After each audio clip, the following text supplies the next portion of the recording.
Hello, welcome back. It is week 93 on Out on That Line. I'm Geoff with my co-host Alex.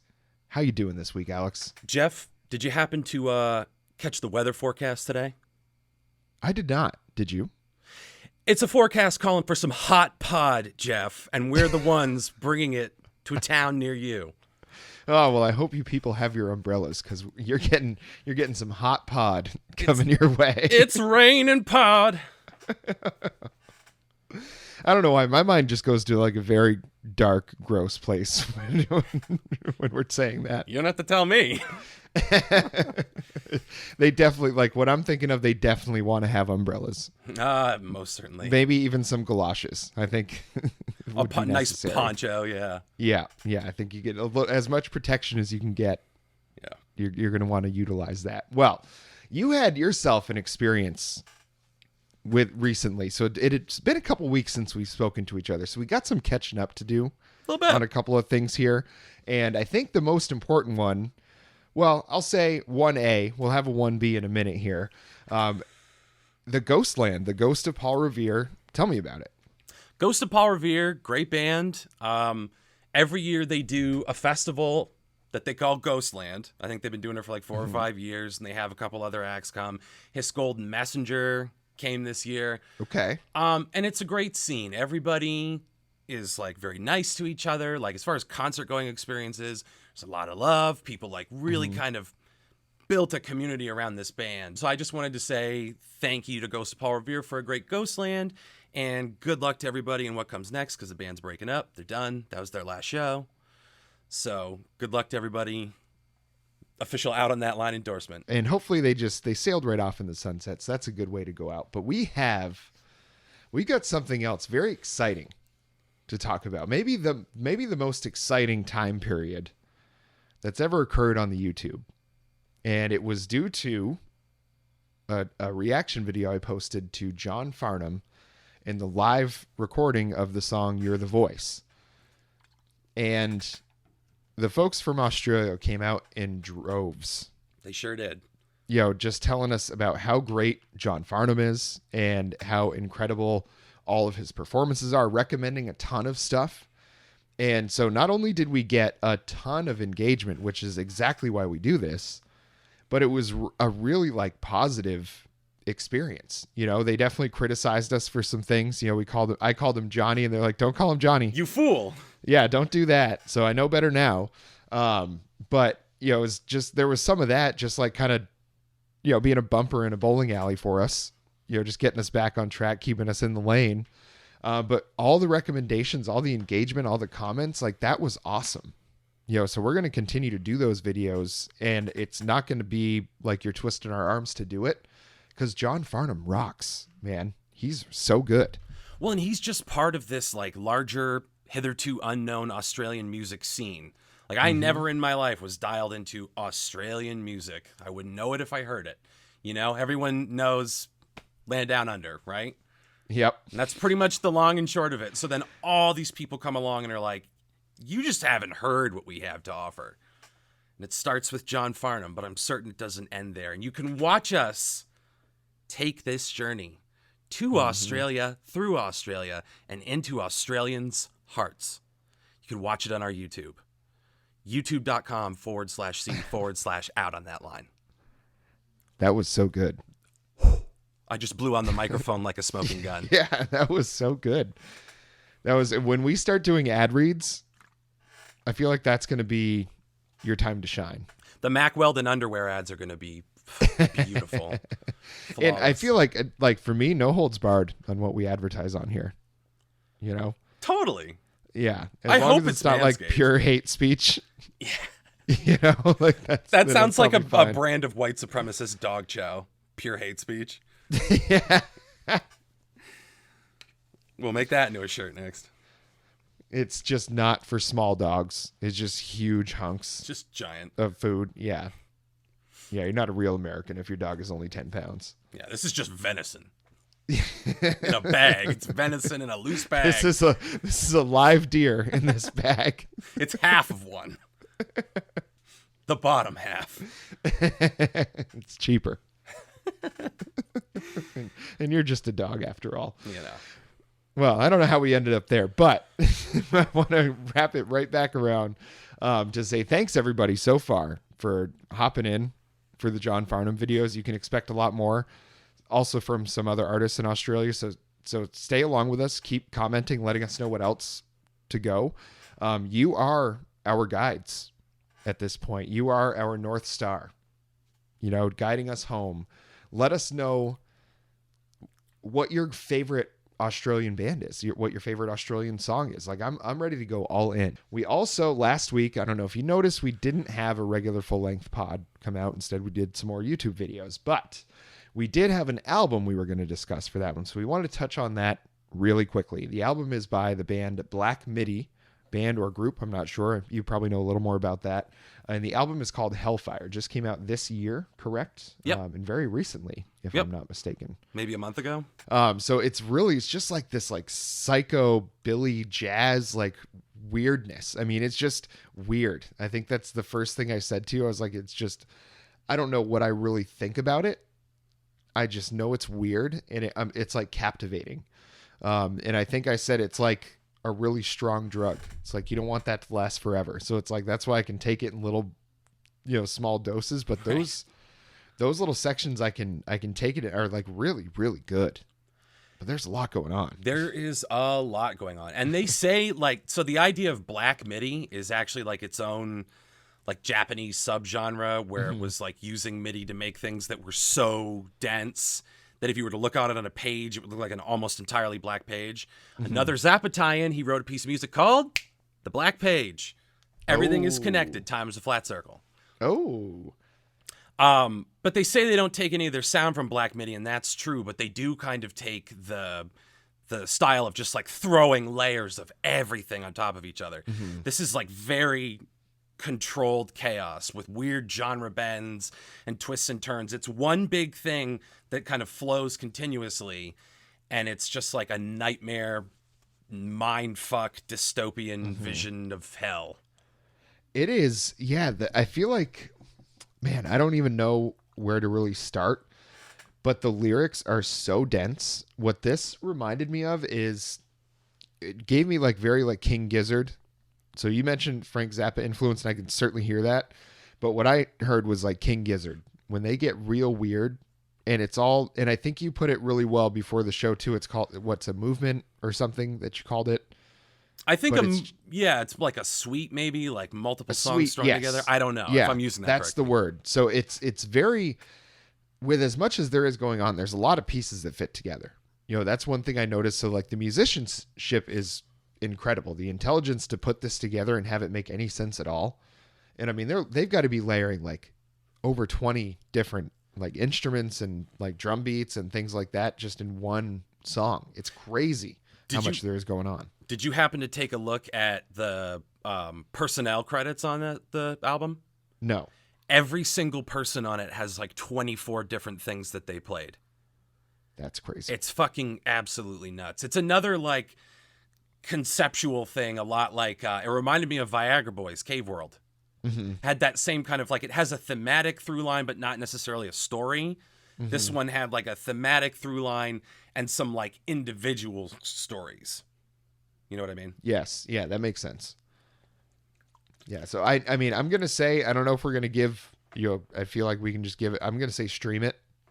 Like if you like something just weird and off the wall and that's what you're looking for, and you like things to be like funky, jazzy, like just really upbeat, interesting, complicated sort of music that you have to think about while you're listening to it in order to not like lose yourself in it, I'm going to say stream it on this one. If you like the sounds of Primus, Dead Kennedys, Mr. Bungle, Oingo Boingo, and of course Frank Zappa, you will love Black MIDI. You will love Hellfire. I thought it was crazy. If you want a song that is about two guys that stumble into a town where a dude is selling bootleg moonshine made out of stomach acid, he's like harvesting people for their bile. It's supremely fucked up, and then like it turns out he's actually the devil, and he curses these guys to have acid reflux for the rest of their lives. Like, if you want some weird motherfucking shit that you actually have to pay attention to, then yes, I would say stream Black MIDI Hellfire. It's weird as fuck. Yeah, that was maybe the most resounding endorsement that we could have ever come up with. I think what so. you just said.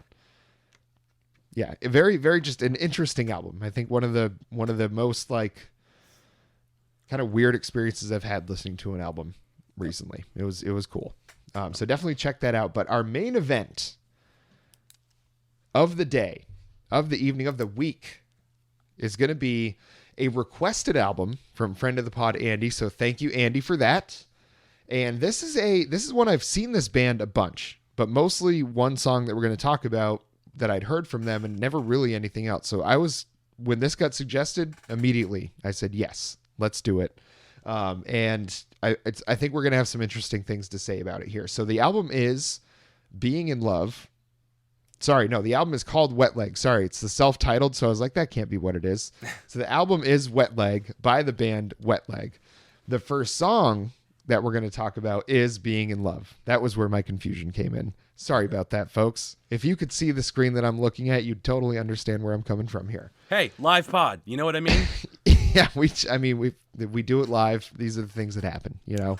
We're only human. Yeah, we're only human. Right. So, Wet Leg is a I think fairly new, at least like new to the popular consciousness. But I think along with, Phoebe Bridgers, I think pulled a lot of folks along with her.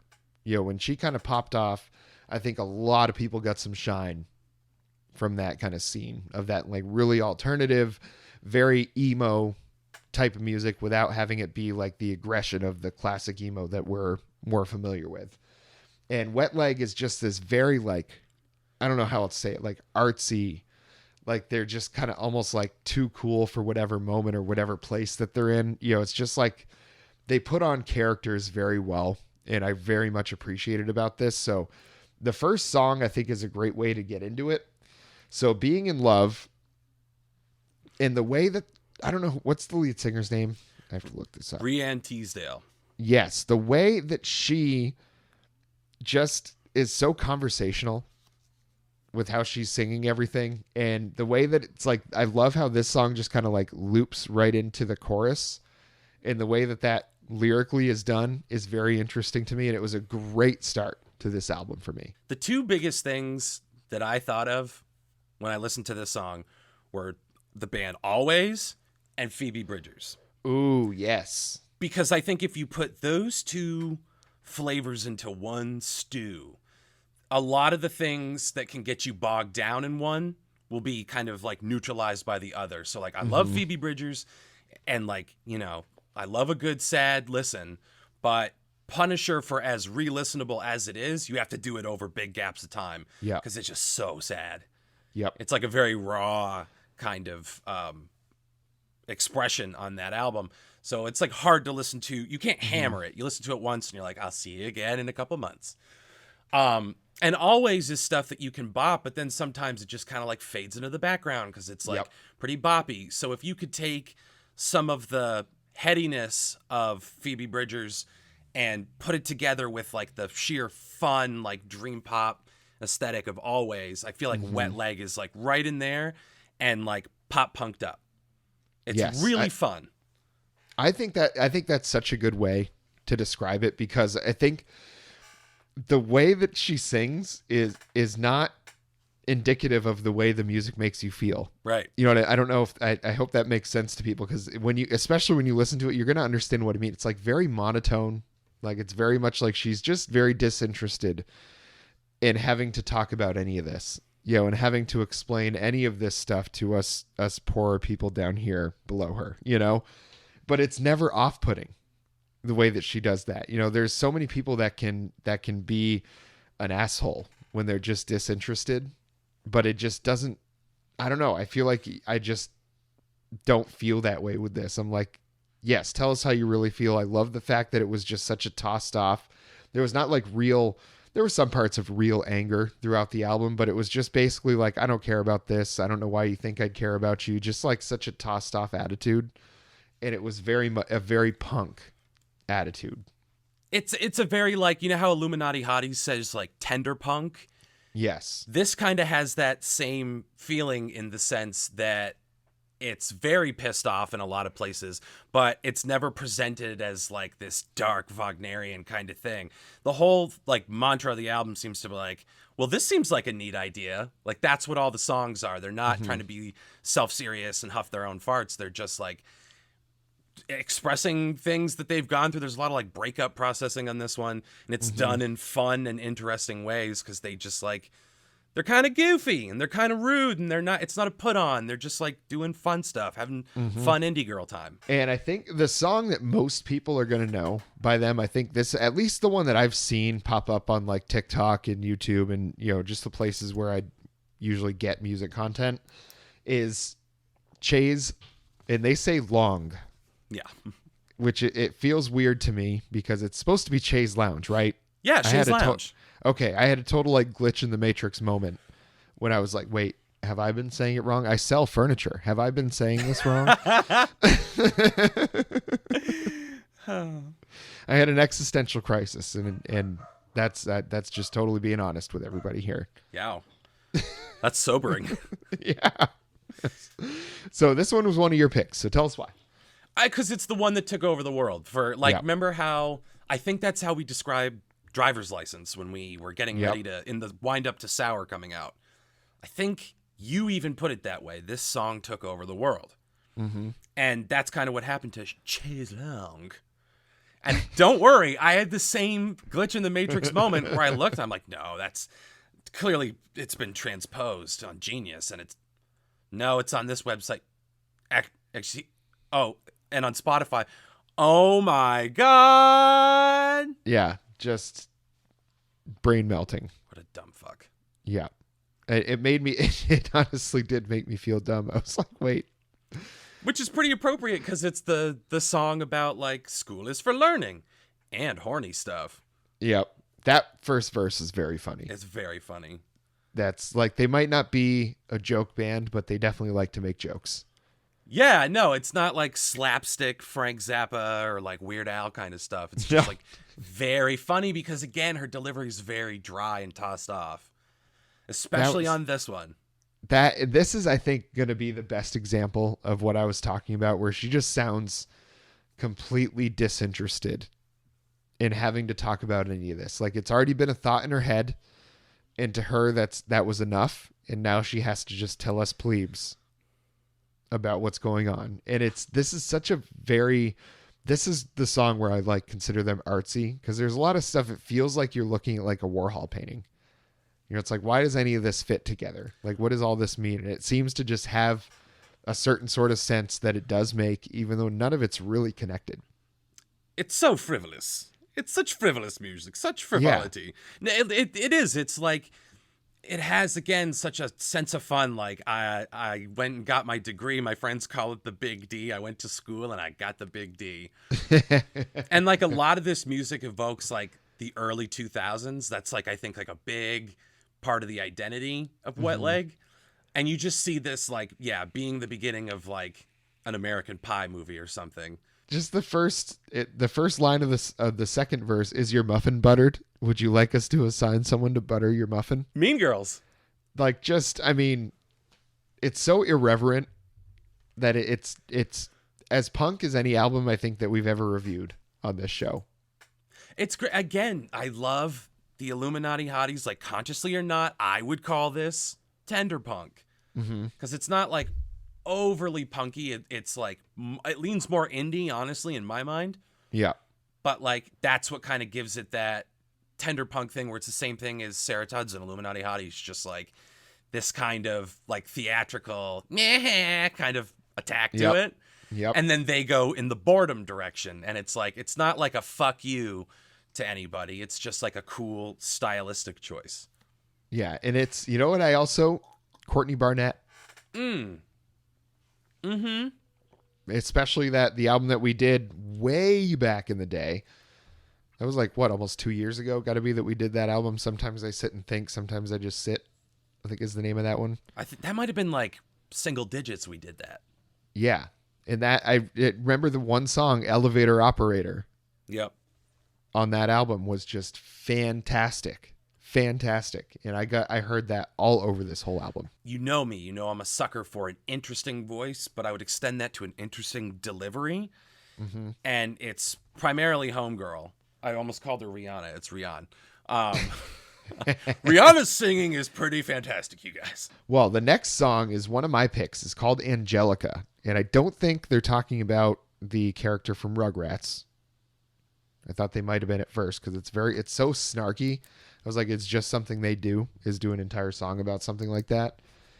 But this one, just to me, I feel like after Chaise Long, because to be honest with you, that is not my favorite song on the album. That I feel like I've seen it so many times that it got just a little bit overplayed for me. I understand that. And so that's why I was worried about what the rest of this album was going to be like. Angelica, coming right after that one, is what gave me like the hope. I was like, okay, that's not the whole thing of this band, because at that point it was just Being in Love and Chaise Long that I'd heard on the album. When I got to this one, I was like, okay, they're going to come at you from different directions here, different sides. They'll slow it down, they speed it up a little bit more even, but it's just, to me, I feel like Angelica was the song that really set me up for the rest of the album, because it allowed me to kind of break out of what I thought it was going to be. Yeah, for sure. It's the thing is, there's not much like deviation from the sound and the structure and the way the instruments are tuned and stuff like that. It's got a very consistent indie sound with the like tight guitar and really great drum work throughout, which is why you'll notice us not necessarily talking about the music that much, but it's the way that they kind of bend it that gives it a different vibe. So like this one kind of feels like smoking a cigarette on the back deck of Gusto's right before closing time. There's just a thick haze and a desperation in the air, and it's just, you feel foggy. You got to stumble your way home. The royal stumble. A more wretched hive of scum and villainy my eyes have never seen. No, sir. Baby Yoda cannot help you here. Not where you are. No. But it's like kind of like a very hungover drift through a bad time. Like, parties suck now. I didn't want to come here. No one wants to be here. This is the fucking worst, and we all know it, and everyone's too polite to say it. So this mantra, have a good time all the time, is just what gets you through. You're miserable, but you're going to fool yourself into thinking you're having a great time because partying is what you do. It's just what you do. It can't suck. It's what you do. Yep. And I love, this is the part where I think I really just knew they were doing a little something different with this album than I was expecting, is the fourth verse. Angelica, she brought a ray gun to the party. Angelica obliterated everybody. I look at my hands and I look for the door. Can't help but feel like I've been here before. Like, all of a sudden we're getting into some like really twisted stuff, you know? And I really enjoyed that. I was like, they're going to get really weird on this album. And this is where I just locked in completely, was on this song. This one was so awesome. Yes. I really like that fourth verse, like you said, where it's like she brought in the ray gun and obliterated everybody. I just picture that like being this bored person at this party, and this person just dreams up that concept. Like, man, wouldn't it be cool if Angelica brought a laser and just like obliterated everyone? You're just so bored that you're daydreaming that. Like, that felt like a nice like little flourish to the song. Yeah, it's like one of those dream cutaway, daydream cutaway sequences from movies or TV. Yeah. From the singer of the song, from the protagonist. I'm like, that's very funny. That's something like Pup would do. Mm-hmm. Yes. Yeah. Especially that latest album. Yeah. For sure. Definitely. You know what? I bet Wet Leg could do some awesome skits. Oh, for sure. It seems like with the sense of humor that they show like in the music, if they got a chance to just focus on doing that, I bet they'd come up with some gold. Here's the thing. I don't like Saturday Night Live, but there is this sketch troupe on there called Please Don't Destroy, and they're doing the digital shorts that Lonely Island used to do. If you can get Wet Leg on SNL and get them with the Please Don't Destroy guys, they could come up. They did like some very funny stuff with Lizzo. They do funny stuff with like the guest artists. And I feel like, Wet Leg, they're weird. I looked at some of the like music video footage. They seem like they have a great sense of humor. So like someone that can kind of help them realize that and put that out into the world, that would be very awesome. Yes, absolutely. And should we talk about one of the songs that you stole from me, buddy? But wouldn't it have actually been you stealing from me because it's the booty song? Ooh, that's true. You know what I I didn't mean? think of that. I didn't think of that angle. You It's know, called Wet Dream, Jeff. What made you think I wasn't going to pick this one to prove a point? That's true. You know what? Because it's not an album that I got heavy vibes of being like a boner song album. You know, it's certainly no Beyonce Renaissance. That's for damn No. sure. You know, but I should have thought of that. You know, it's just that week off. I got slow. I got weak. Yeah. You see, the concept is hidden within an extra layer, Jeff, because it's somebody else singing about somebody else's wet dream. You're so far removed from it, you couldn't see the sex forest through the trees. Yeah, you don't have to get your hands dirty. Well, here I am, saving the day once again, lying on that grenade, being the guy that picks the song that's even adjacently connected to sex. Because it's one of my bits on the show. Clown make you laugh? It's your what do they call the people that used to divine for Dum-dums, gullible, easily fooled. you know what I mean? They'd have like I don't know. the forked stick. They're Yeah. like, say, there's water. Whatever those guys are called, that's what you are for the boner jams on whatever album we're doing. A divineer? I don't know. We'll do Yeah, that. the Divineer. Yeah, the Out on That Line Divineer, the official title. But the song, so Wet Dream is, when I heard it, I was like, this to me might have been like just, this was when I felt the weirdest listening to the whole album. Because I didn't feel like there was a ton of a sense of humor. There was a sense of humor on this one, but there was also a lot of like, I'm not joking if you're not, you know. Yeah. That's a good way to put it. That's a good way to put it. It's like, it's so funny. It's, first of all, it's so funny. It's like, they're not necessarily putting things in a funny way, but you like kind of laugh uncomfortably at it. Because it's this raunchy song about this dude who's like, you know, I had this dream, which, let's discuss this. That is a classic fuckboy move, is to contact someone and go, you were in my dream last night. As you're in, you know what I mean? Like going after an ex or an old hookup. Classic fuckboy maneuver. Pretty transparent. So like, that's our person that she's singing about in the song. And he's telling her about this wild dream where, you know, to be totally graphic for a minute, he's naked on the side of the highway jacking off and then proceeds to crawl up onto her windshield and buff it with his genitals. And then ask her if she wants to come over and watch the movie Buffalo 66, which is about a guy who kidnaps a woman and forces her to pretend to be his wife in front of his parents in some wacky scheme. It's just, I don't know. This is why, again, a shining example of why I have a podcast about music, and then people like Rihanna or Rihanna, what's the name? Rihanna. Yes, not Rihanna. No. Almost Rihanna. Rihanna. Yeah, so that's where she can make a career out of performing music, and I can hopefully make a career talking about it, because I'm not creative enough to come up with an idea like the amount of layers there. There's no way my brain is doing that. No chance. Oh yeah, this is the 4D chess of boner jams, my friend. It's just coming at you. Yeah, and I mean, one, to have the idea, and then to flesh it out. To flesh it out like that. Just incredible songwriting. It truly, it's like, again, we haven't gone back to this well in a while, but it's no Dylan's Masters of War, but it's so well crafted in what it's trying to, it's very visual. It's not like, this is a clever combination of words. It's like, here's an interesting visual. A gentleman has spread his butt cheeks on the side of the highway, and you won't guess what happens next. Like, it's very funny. I mean, when you put it like that, I feel like maybe it is like Dylan's Masters of War. For our generation. For our generation, I think that's it. Spread his butt cheeks on the highway. And the other one that you stole from me, it's called Your Mom. Your Mum, if I'm saying it correctly. Your mum, you are. Your mum. This is the motherfucker that won't go away. The narcissist that haunts you and is as obsessed with you being obsessed with him as he is obsessed with himself. I love, again, the visual imagery in here. Like you're talking about like a giant emotionally arrested development man-child. You're talking about a giant man-child.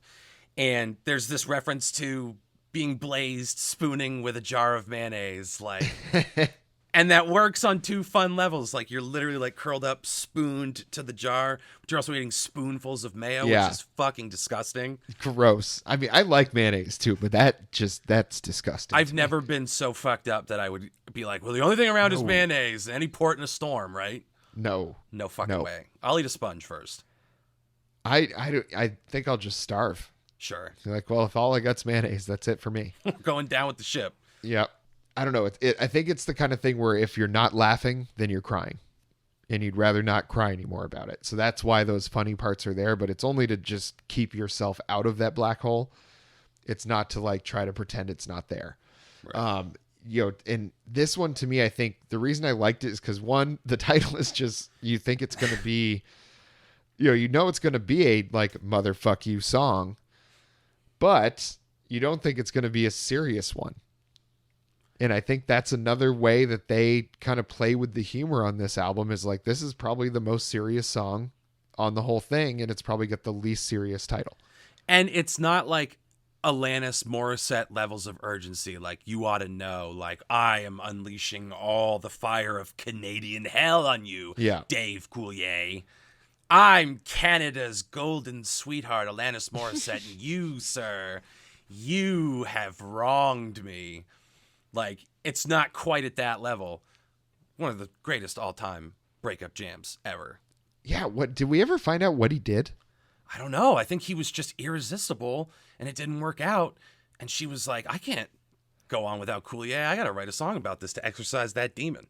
Man, Dave Coulier, who would have thought he'd be slinging it like that? Right? The guy that held up a little woodchuck puppet that goes, is that table made out of wood? That guy got laid by Alanis Morissette. Cut it out. Exactly. Unreal. So yeah, this is like a less serious version of that. Yeah, I like that. I like that description of this one because this one I would not want to be the one on the other end of this. That's for damn sure. Yeah, for sure. It's aggressive, but it's not like too self-serious. But again, it's not like, man, this is a joke. It's like, I really mean this shit, but I'm going to put it forth in a very biting way. The last song, my last pick for the album is the song Piece of Shit.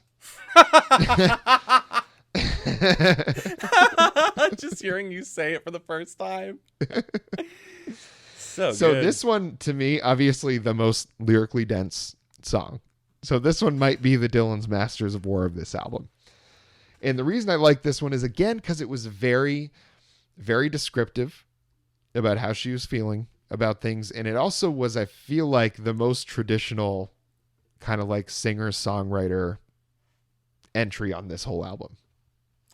Yes. That's it's supremely folky and supremely indie. Yes. Very nice. Tell me how you really feel. It's a piece of shit. No, I'm kidding. The most interesting thing to me, pun again intended, the thing that clung to me, the thing that really clung to me, out of piece of shit. You just got to wiggle a little bit. Fall off. Well, I wiggled out the most interesting nugget, which was you sink or you float. You're like a piece of shit. You're like a turd. You sink or you float. And I couldn't stop thinking about that concept where it's like you either get dragged along for the ride or you just sink to the fucking bottom because you're a total failure. The point is, turds don't fly. You, sir, are a fucking turd. They don't have wings. I love it. Turds ain't got wings to fly. It's just, I just really like this one because I feel like it was the last big fuck you on the album. And I really think they do that the best. Again, yeah, it's great. It's not like the airing of the grievances so much as it is just we're going to embarrass a couple people. And yes. Whether they're an archetype or a specific person, but clearly this is informed by an experience, so it might be several specific people. Who knows? That's the point. Maybe if you know them and you're listening, you're like, I went on a date with that girl 2 years ago. You listen to one of these songs, you're like, oh, is that me? Oh no. I feel like if you get worried and offended by this song, then you should be. Yeah, this one makes you sweat a little beat of sweat. I got bad news for you. You might be a piece of shit. Yeah, you might be exactly the one this was written for. Hell yeah. Yes, well, I will say overall, this album, I liked it a lot. I felt like this was a fun experience. Usually I've been kind of turned off by like the newer albums we've been doing.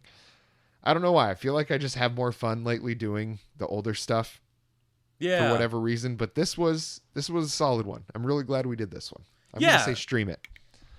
Great recommendation from friend of the pod, Andy. Good looks. Because, like, I remember he pitched it. He's like, I know you guys kind of, like, had a glut of indie girl for a while, but this was, like, he promised a twist, and this had a twist. And it was that kind of, like, not ironic because it's not, like, meh, I'm so clever for making this joke. It's just, like, very honest and fun. And like I said, the whole vibe of the thing seemed to be, well, this seems like a neat idea for a song. Yes. So on that basis, I will say stream it. Yes. And I think if you were kind of like us, getting a little bit full up on that style of music, that kind of indie girl, indie rock sort of style, I think this is a great one to kind of get you right back into that. Because it's peppy, it's fun, it's got enough like serious stuff in there to keep you kind of hooked in, give you something to really like chew on. But overall, I just think it was such an easy breezy experience that I didn't really feel like were any real major weak points. Just a really pleasant experience all the way through. Right in the pocket. Sits right in the pocket. Can't ask for more right than in that. the pocket. Yeah. So we were kind of touched on it a little bit before we started recording, and I have kind of kept up with this. I think because I kept up with a couple of things right off the bat that it just continued to stay in my timeline on TikTok and Twitter. But this Don't Worry Darling movie directed by Olivia Wilde has gone completely sideways. So it started out, I guess Shia LaBeouf was in it. And then she says, Olivia Wilde that's directing it said that she fired him. And then he came out and said, no, you didn't. I quit. And she had used Florence Pugh as kind of a wall to stand behind, saying it was because he was making Florence Pugh uncomfortable. That's why she fired him. He said, yeah, none of that stuff happened. She never said anything about being uncomfortable. Now, since then, Florence Pugh has basically not come out and said a single word defending her experience on the film. So, like, in my mind, right off the bat, I felt like I kind of got some bad vibes from Olivia Wilde. So when we were talking about one of the bad Olivias, she's one of them. Olivia Munn being the other one just gives you those bad vibes. And so Florence Pugh doesn't come out and defend anything. They get to this film festival where it's kind of getting shown for the first time. They're all there together for the first time. There's clearly some tension. Harry Styles, who basically replaced Shia LaBeouf in this movie and is also Olivia Wilde's boyfriend. Strange coincidence there that he's ended up being in that movie. But he gets there and Chris Pine, another co-star in the movie, is sitting down. Harry Styles walks over to his seat, which is right next to Chris Pine. Looks like he spits right in his lap. And Chris Pine stops clapping, looks down, like clearly acknowledges that something just hit him in the lap. And you saw Harry Styles, like the motion that he did, clearly just spit in his lap. So things are not going well.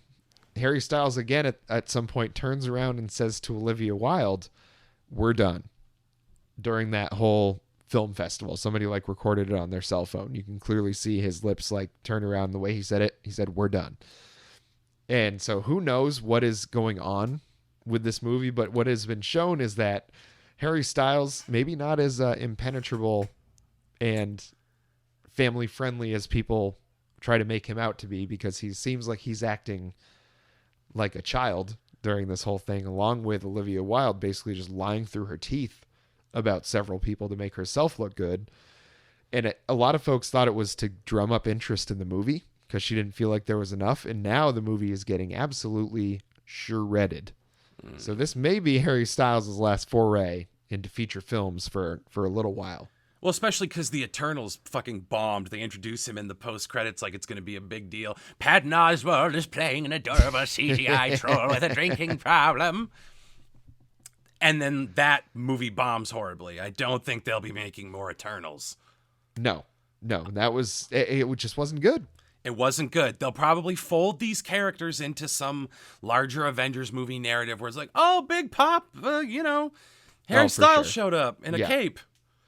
Yeah, there'll be the inspirational key change like 3/4 of the way through whatever the next movie is. Yeah, they're going to come help fight Kang the Conqueror. Whatever. Yeah, so I don't know. After this, I don't know how much. I think we're going to get a lot more Harry Styles music because I think the film career is going to be on pause after this one. I mean, what the fuck happened? Why would you, unless it's some kind of sexual thing where you spit in Chris Pine's lap and he takes that as a signal like, oh, okay, I'll see both of you in my tent. You know what I'm saying? That's an angle I hadn't considered. Like, people are like, oh, maybe it's drumming up stuff for the movie. No, maybe it is a public display of a throuple engaged in the delicate art of seduction. I'm just saying, let's wait until we see all the footage from Loogie Gate. Is that, yeah, that's what, you know what? Get that trending. Hashtag LoogieGate. Hashtag LoogieGate. Hashtag Boo Caught Me Sleeping. Well, make sure you look for our reaction videos over there on our YouTube page. So you're going to find all sorts of reaction videos. You're going to find our John Farnham reaction videos, which seem to be popping off. So check those out. If you have requests for certain ones that you'd like to see us do, new songs by current artists, whatever it might be that trips your trigger, you want to see if it trips ours too, let us know what it is in the comments there. You can get us on Twitter or Instagram. It was a great time to be back. Look for us next week on Out on That Line. And until next time.